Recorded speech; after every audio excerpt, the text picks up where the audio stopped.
All right, guys, you are not gonna believe this. I could not get this crap off the car to save my life. But just look at the top of this thing.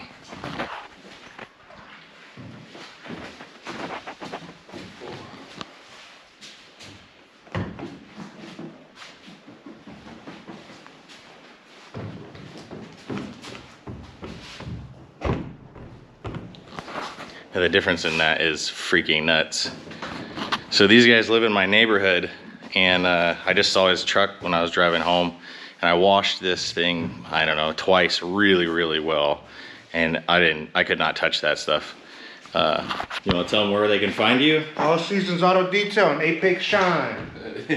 Yeah, they're doing a hell of a job, and this side is freaking completely yellow. I don't know if you guys can see that, but holy crap, man. It is.